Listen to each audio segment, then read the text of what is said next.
ইতিহাস দেখলে পাওয়া যায় যখন মুসার অনুসারীরা বলল যে আমাদেরকে রাজা দাও, আমরা তো সব ফেলে আসছি, তখন মুসা বলে যে তোমরা যে রাজা চাইতেছো তাইলে তো তোমাদেরকে যুদ্ধ করতে হবে। তখন তারা বলছে আমরা বাড়িঘর সব ফেলে আসছি, ফেরাউনের এইখান থেকে সব ফেলে আসছি, তখন কি আমরা ফেলে আসি না? আমরা অবশ্যই যুদ্ধ করব। তখন মুসা আলাইহিস সালাম বললেন যে তোমাদের জন্য আল্লাহ তাআলা নির্ধারণ করছে তালুতকে, তালুত হবে তোমাদের রাজা।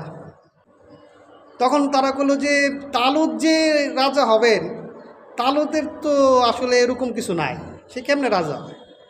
তখন মুসা আলাইহিস সালাম বললাম তালুত হচ্ছে তার জ্ঞান আছে, তার প্রজ্ঞা আছে, আল্লাহ তাকে জ্ঞান দিছেন এবং তার সুঠাম দেহ আছে।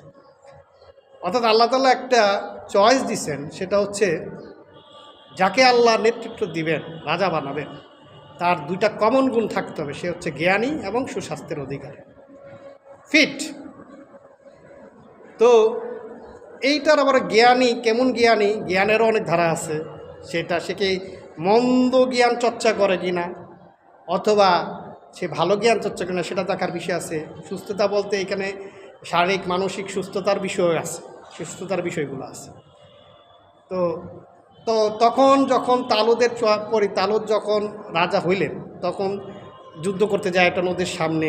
আমরা ইতিহাস কোরআন শরীফে পরিষ্কার হয়, তখন যে পানি খাবা না, তার মানে উনি যে জ্ঞানে ছিলেন এবং অল্প সংখ্যক সৈন্য নিয়ে উনি কিন্তু যুদ্ধ করে জয়যুক্ত হয়েছেন। এখানে আমাদের জন্য দোয়াও আছে, খুব সুন্দর দোয়া, আমরা এই দোয়াটা পড়ি। কিন্তু এই যে তালুতের ঘটনা বাইবেলও পাওয়া যায়।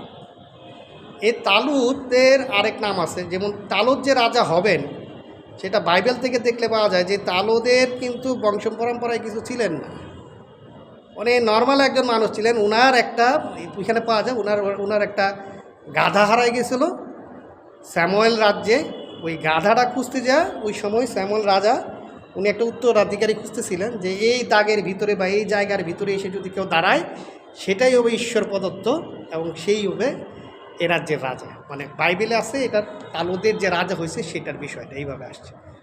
তো ওইখানে গিয়ে ওই জায়গাতে এসে দাঁড়ায় দেখলেন, মানে ওইটা যদি বাইবেল থেকে আমরা যদি চিন্তা করি, তো উনি একটা আসলে যিনি রাজা হয়েছেন উনি, অর্থাৎ তালুত নিজেও জানতেন না উনি রাজা হন।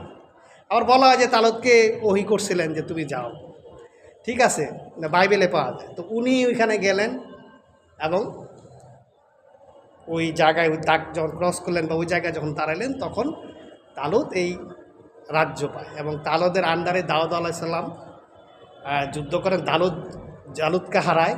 হ্যাঁ, এবং তালুতের সাথে দাউদের আবার একটু দ্বন্দ্ব। এবং এই যে তালুত, আমি বলতে চাইতেছি এই যে তালুতের কিন্তু কোনো মানে সে যে আল্লাহ যে বলছে যে আমি যাকে ইচ্ছা, আমি এত কথা বলতেছি, আল্লাহ যে বলছে আমি যাকে ইচ্ছা রাজ্য দান করি, যাকে ইচ্ছা সম্মানিত করি, এই সবটাই যদি আপনি দেখেন এবং এই তালুতের ঘটনা এবং দাউদের ঘটনায় এটা আল্লাহর পরিকল্পনা।